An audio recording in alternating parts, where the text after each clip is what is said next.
A warm welcome to the program. I'm Melinda Akinlami. We focus on the Northwest today, but let's give you some of the top stories making the round in other states.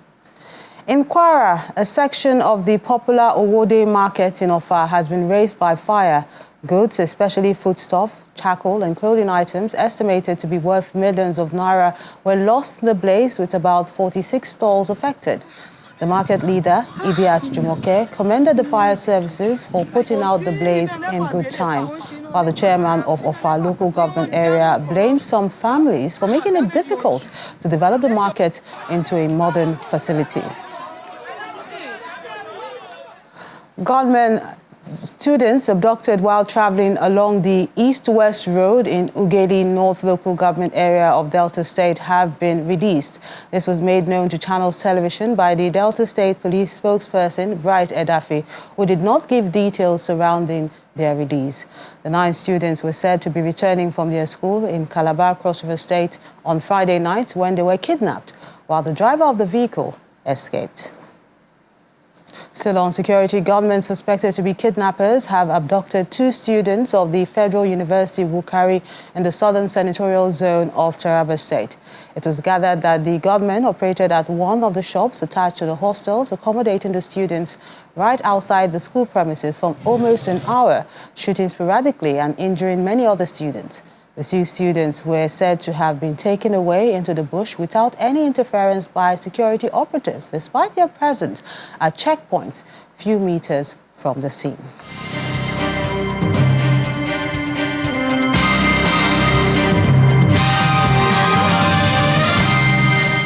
"30 children abducted by bandits at Gusau village in Batsari local government area of Katsina State have been released. The police public relations officer of the command, ASP Abubakar Sadiq, told Channels Television that their release followed a concerted effort by the command in collaboration with relevant stakeholders. A resident also confirmed this to Channels Television, explaining that the victims were released after spending almost 24 hours in the bandits' den. Still in Katsina State, but we look at other issues. Stakeholders are appealing to the state government to expedite action in implementing the Violence Against Persons Prohibition Act 2015. The appeal is coming 3 months after the state government domesticated the act alongside the Child Protection Law on December 23rd last year as part of measures to curb the menace of all forms of violence across the state. They decried the staggering figure of women, children and other vulnerable groups that have been displaced by banditry, kidnapping and other challenges in the state. This is a 2-day capacity building workshop put together by Mercy Corps in collaboration with the Katsina State Ministry of Women Affairs and ECOWAS Commission, with support from the USAID-funded Community Initiative as part of the Promote Peace project. Because they live in another society or in another community. The purpose of the workshop is to enhance the capacity of participants drawn from various agencies, ministries and departments of government, including members of the civil society organizations, to accelerate the implementation, monitoring and reporting of the Katsina State Action Plan on Women, Peace and Security. This effort is geared towards enhancing the role of women in peace building, ensuring that women are able to participate meaningfully, are represented in peace and security decision-making processes. We also want to ensure that gender perspectives are integrated in peace processes and also ensure the protection of women's rights and also their protection from sexual and gender-based violence in peace and in conflict times. Some of the participants have decried the rising number of women, children and other vulnerable groups roaming on the streets as a result of insecurity. You have to have the law is there. Then second is a penal technique. The penal technique is where the law has been infringed or violated, then the police, that's the agent, will work to arrest the offender. The next thing is for a person to be taken before the court with a reasonable time, and if found wanting or guilty, to be punished. After him being punished, acquitted or convicted, once he's been convicted, then the next stage will have to be prison. We came here to develop an action plan whereby there will be an effective implementation of the FAB law, and all CSOs, civil society organizations, and the government agencies will also know their roles and responsibility. The need for authorities to ensure meaningful participation and representation of women in the peace and security decision-making processes and creating an enabling environment for them to engage in governance has been stressed at this workshop. According to the Deputy Chief of Party, Mercy Kaur, under the Community Initiative to Promote Peace, Amina Bello, this effort is also geared towards enhancing the role of women in peace building, ensuring that gender perspectives are integrated in peace processes, and ensuring protection of women's rights by protecting them from gender-based violence. Residents of Gusau, the Zamfara state capital, have commended Governor Dauda Lawal on the state's urban renewal initiatives. They said the project has revitalized and transformed the capital city of Gusau, enhancing its availability and functionality. Township roads flagged off by Zamfara State Governor Dauda Lawal in August 2023 includes reconstruction and expansion of the Bello-Barau roundabout, the Old Market Road, the Bello-Barau Central Police Station Road, Government House Road, and the Corner Yankeke Emirates Palace Tankin Ruan Road network, all in Gusau, the state capital. The rehabilitation work, labeled Urban Renewal Project, gives commuters hope of better travel times along the route being rehabilitated and a general feel-good spirit from residents greeted with commendations. Since the inscription of the Zamfara State, I don't think there's a project with high standard like this one. And we are really proud of it. And this is something new to us. Governor Dauda Lawal has proven to be a good and loyal servant to the people of Zamfara State. And all he's doing is doing well to bring a development that will last for a long time for the people of Zamfara State. Aesthetics enhancements such as landscaping, street lights, and other architectural improvements have already added to the city's identity, fostering a sense of pride and belonging among its residents. And we are very happy that he's doing this kind of work to us. We hope that, and we are even seeing change. And the last message to him that we know he's trying, but at least he should try and bring more effort in terms of security and other projects.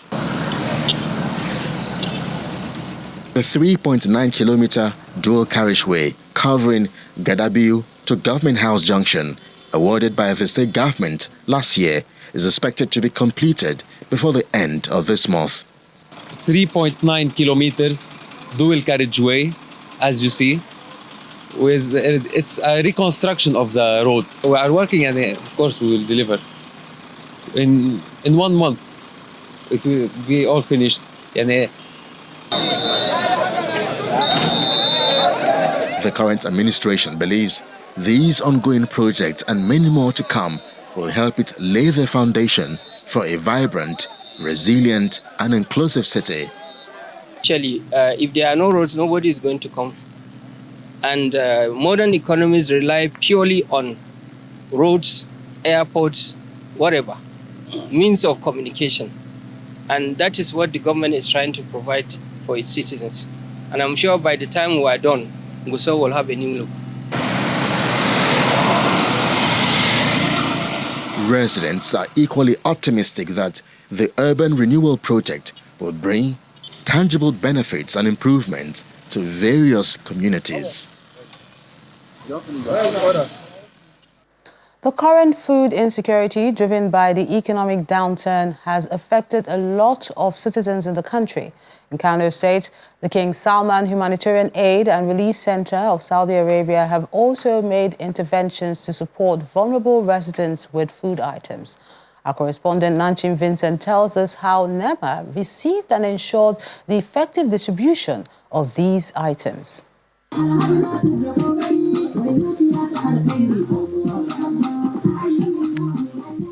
The Kano State Deputy and other top government officials received aid from members of the King Salman Humanitarian Aid and Relief Center of Saudi Arabia for families and individuals in need in Kano State. Each of the boxes contains 4 packets of Masavita, 2 packets of Maggi cube. With the current economic hardship facing the country, this support is a welcome development and will give succor to many households. Indeed, the gesture is coming at a crucial moment when citizens, most especially the poor and the less privileged, are struggling with the current economic hardship coming up in the holy month of Ramadan, where demands of these items by households are clearly or dearly needed, as their consumption is highly demanded in this period on daily basis by these households. Distribution of the aid is being coordinated through the National Emergency Management Agency to all 44 local government areas of Kano State. Today we are here to witness yet another flag-off ceremony for direct distribution of 2,056 food baskets donated by KS Relief Center to cater for 2,056 households selected from various communities in Kano State. The food baskets will be handed over to the already enumerated individual households jointly enumerated by NEMA and Kano State Emergency Management Agency. Each household is expected to have 59.8 kilograms of food baskets consisting of 25 kg of rice, 25 kg of beans, 4 kg of Masavita flour, 2 liters of vegetable oil, 2 kilograms of tomato paste, 0.8 kg seasoning cubes, and 1 kg of salt. Nigeria and Saudi Arabia have a cordial relationship that cuts across sectors of the economy. The latter insists it has a responsibility to help Nigeria during trying times. This aid comes as an extension of the relief and humanitarian efforts provided by the government of Saudi Arabia under the leadership of King Salman, under the leadership of the custodian of the 2 holy mosques, King Salman bin Abdulaziz Al Saud and His Highness the Crown Prince, may God protect them, to the countries all over the world. Residents who fall within the beneficiary bracket of the aid distribution are relieved to have this intervention. We are here, all of them from Kano State. Thank you so much. Very good. Thank you from Africa, very safe. And thank you, Ken Salman, and Neymar. Thank you. They, together with the state and federal government, appreciate the Saudi Humanitarian and Relief Center for its work to serve those in need and its relentless efforts to lift up people when they are down. From Kano Commercial City, Nanchin Vincent, Channels Television News. Still to come on the program, the Kebbi State Governor's wife distributes palliatives to some widows. We'll tell you about that and other stories in a moment. Join us again.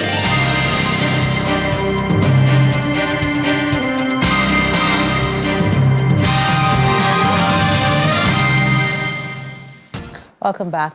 The wife of the Kebbi State Governor, Zainab Idris, has provided palliative to widows of troops of the 223 Battalion Army Barracks in Zuru in order to assist them cushion the effect of the economic hardship and meet their daily needs. Mrs. Idris was at the Army Barracks to condole with families and other relatives of the departed soldiers, many of whom are victims of banditry and other violent crimes in the Northwest region. She advised the widows to put their trust in God and strive hard to ensure their children are educated and maintain good morals in order to guarantee a good future for them. Ginger farmers in Kaduna State have been recounting their losses from an outbreak of a fungi infection which affected their farms last year, leaving them with a huge loss of over 10 billion naira. Following the incident, the federal government, through the National Agriculture Development Fund, has launched an emergency and recovery intervention task force on the ginger blight epidemic, as the farmers have been supported with inputs worth over 1.6 billion naira. Kaduna State in the northwestern region is the largest producer of ginger in Nigeria and Africa, accounting for more than 60% of the country's total harvest. The ginger species grown in Kaduna is known in the international market for its quality and highly medicinal value. Other features that make it distinct include aroma, pungency, high oil, and allurism. According to the Minister of State for Agriculture, Mr. Aliyu Abdullahi, Nigeria's ginger production has the capacity to add $6.29 billion to the country's economy by 2030. Unfortunately, expectations from that projection may be cut short due to epidemic known as ginger blight that's ravaged many farms in the last farming season in southern Kaduna State. It's estimated that ginger farmers in the area alone lost close to 20 billion naira, in addition to losses incurred by farmers in the north-central states of Plateau and Nasarawa. With a new farming season up ahead, the National Agriculture Development Fund is putting in place necessary checks to prevent a recurrence of the ginger fungi disease.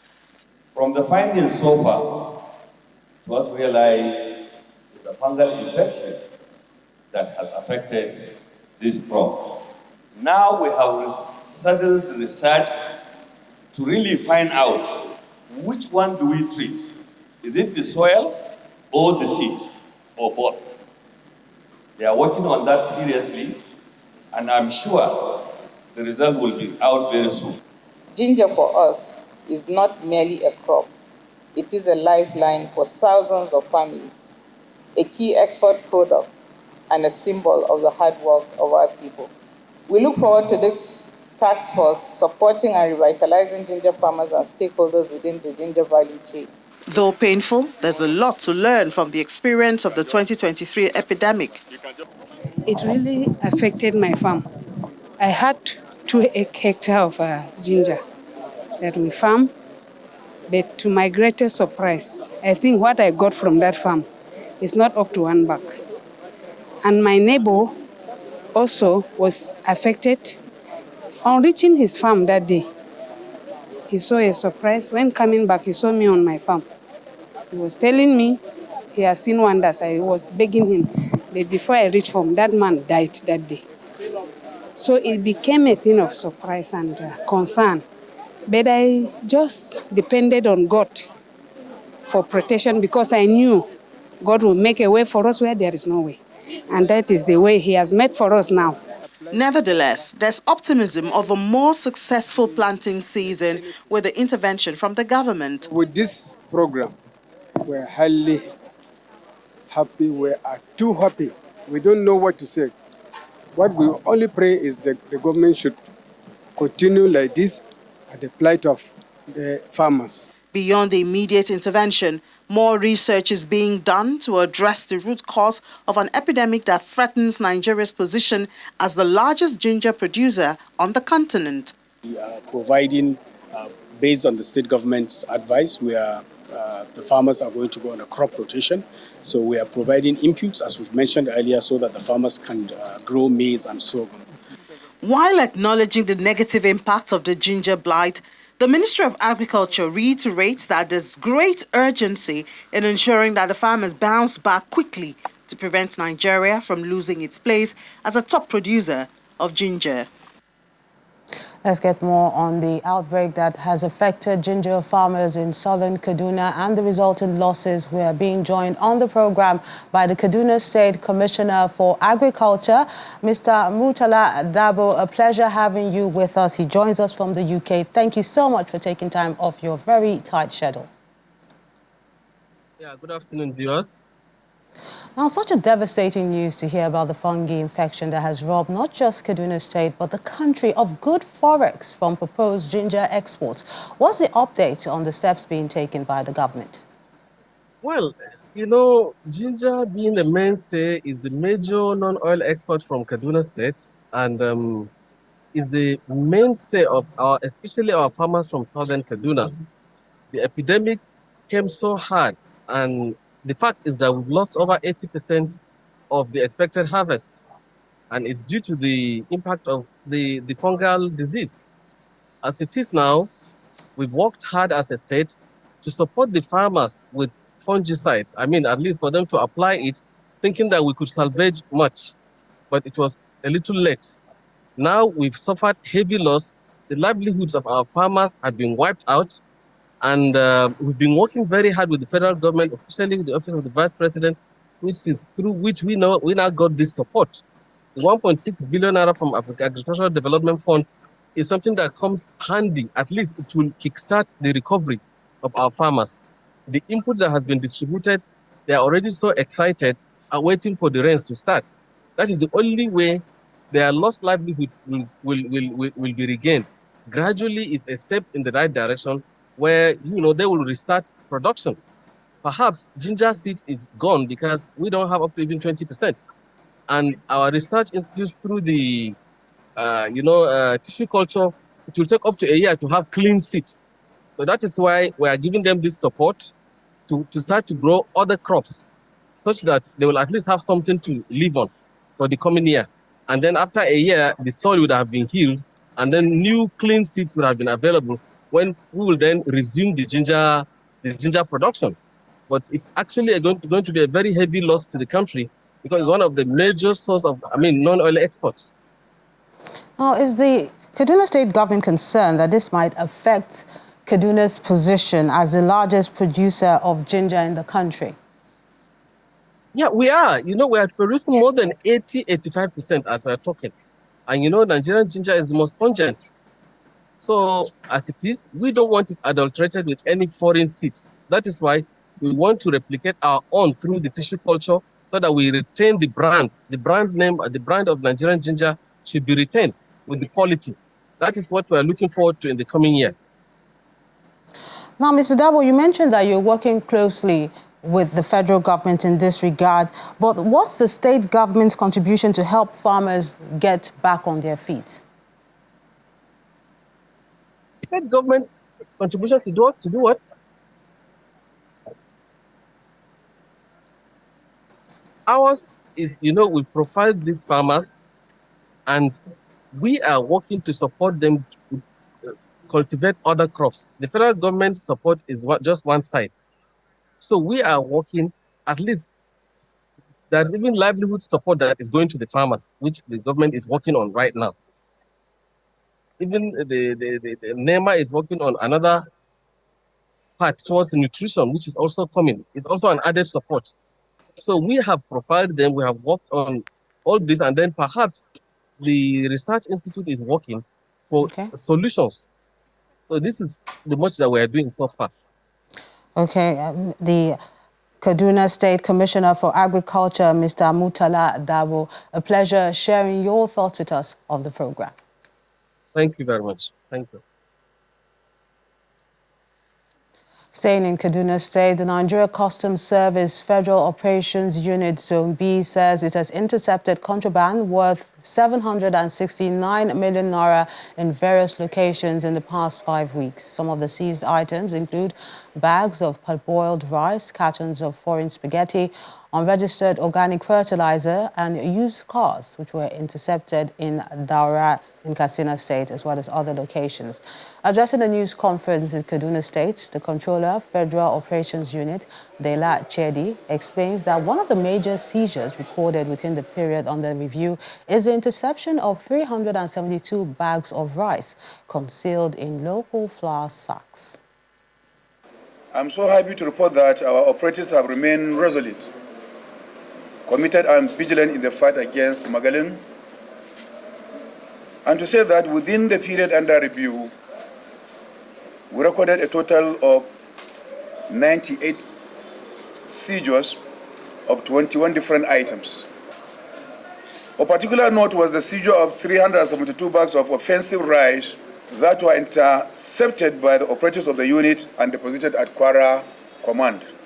The summary of the items for the period under review are as follows.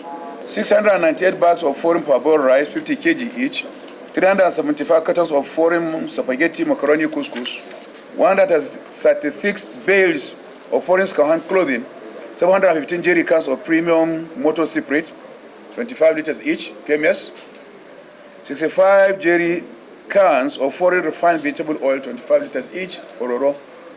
The total duty paid value DPB of these items 769,465,970 naira and 46 kobo only. That's the program today. Thank you so much for watching. I'm Melinda Akinlami.